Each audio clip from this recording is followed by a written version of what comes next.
کہ حدیث میں نبی کریم سرورت عالم صلی اللہ علیہ وسلم نے ارشاد فرمایا کہ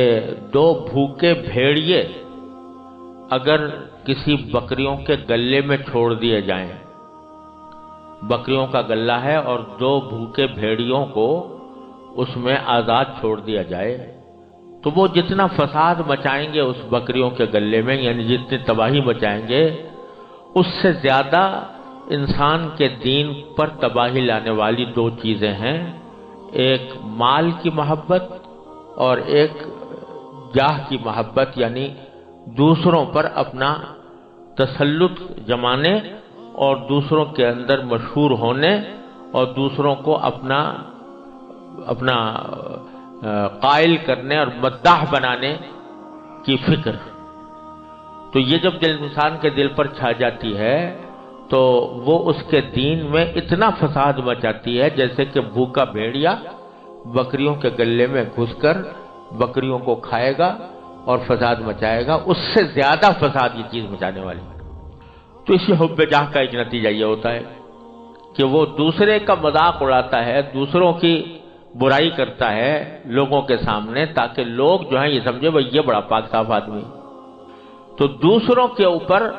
اپنا سکہ جمانے کی خواہش، اس کو حب جاہ کہتے ہیں۔ اور ہمارے حضرت والا حضرت عارفی قدس اللہ تعالیٰ سرہ فرمایا کرتے تھے کہ یہ ایسی بے بنیاد چیز ہے حب جاہ کہ اس کا سارا تعلق، سارا بھروسہ دوسرے پر ہوتا ہے۔ دوسرا مجھے اچھا سمجھے، دوسرا میرے مرتبے کو پہچانے، دوسرا میری تعریف کرے، دوسرا میرا مداح بنے۔ اب دوسرے پر اختیار ہے نہیں، دوسرے کے اوپر کیا اختیار ہے کہ وہ اچھا سمجھے گا یا برا سمجھے گا، وہ تعریف کرے گا یا برائی کرے گا، اس پر کیا اختیار ہے؟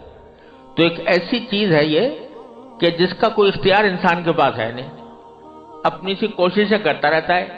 کہ اس کے نتیجے میں مجھے لوگ اچھا سمجھیں اور لوگوں کے اوپر میرا سکہ جمے، اس کے لیے کوشش تو کرتا ہے، لیکن اس کے باوجود کیا بھروسہ ہے کہ دوسرا واقعی سکہ جمائے گا اپنے دل پہ تمہارا؟ کیا واقعی وہ تمہیں اچھا کہے گا؟ کیا تمہیں واقعی وہ اچھا سمجھے گا؟ اور اگر فرض کرو کہ اس نے تمہاری تعریف کر بھی لی اور تمہیں اچھا سمجھ بھی لیا اور تمہارا مرتبہ پہچان بھی لیا، تو نتیجہ کیا نتیجہ نہیں ملا؟ وہ تمہیں جنت میں لے جائے گا، تمہیں گناہ سے بچا لے گا، تمہیں جہنم سے بچائے گا، عذاب قبر سے نجات دے دے گا،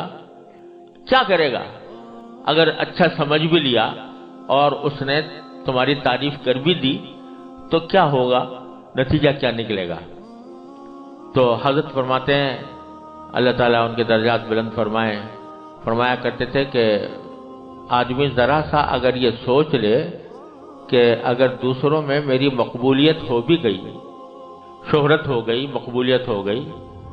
لوگوں پر میرا سکہ بیٹھ گیا، تب بھی کیا ہوگا؟ آخر میں جا کر کیا نتیجہ نکلے گا؟ تو حضرت ایک شعر پڑھا کرتے تھے، واقعی بڑا حکیمانہ شعر ہے، آدمی اگر اس کے اوپر غور کر لے تو کبھی بھی دوسروں کی تعریف کے پیچھے نہ پڑے۔ حضرت یہ شعر پڑھا کرتے تھے کہ سرد ہو جاتی ہے حب جاہ دنیا جس کے بعد،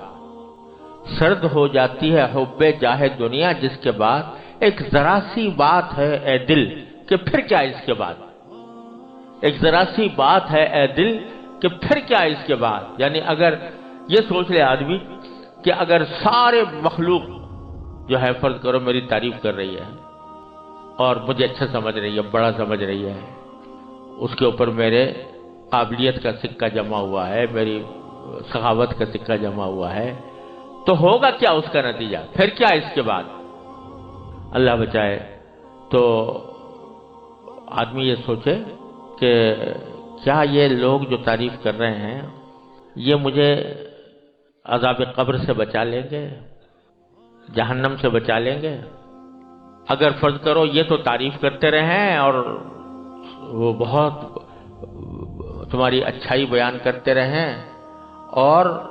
اللہ بچائے قبر میں جا کے پٹائی ہو رہی ہو، تو کیا نتیجہ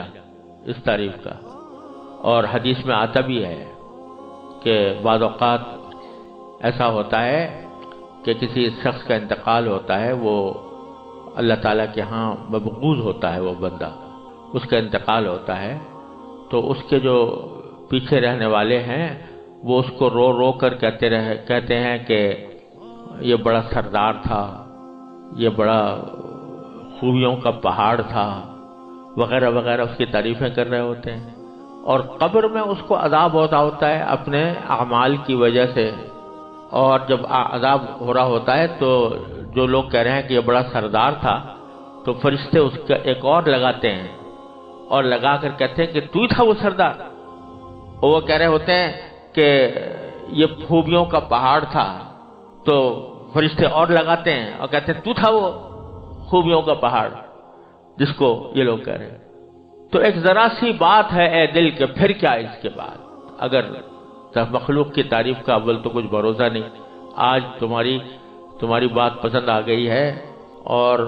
ان کو اچھی لگ رہی ہے، تمہاری تعریف کریں گے، ذرا ان کی طبیعت کے خلاف کچھ کام کر گزرے تو وہی تمہاری برائی شروع کر دیں گے، کچھ بھروسہ نہیں کس وقت۔ تو ایسی چیز کے پیچھے پڑنا جس کا سارا دار مدار دوسرے پر ہے، اپنے اختیار سے باہر ہے، اس کے پیچھے آدمی پڑے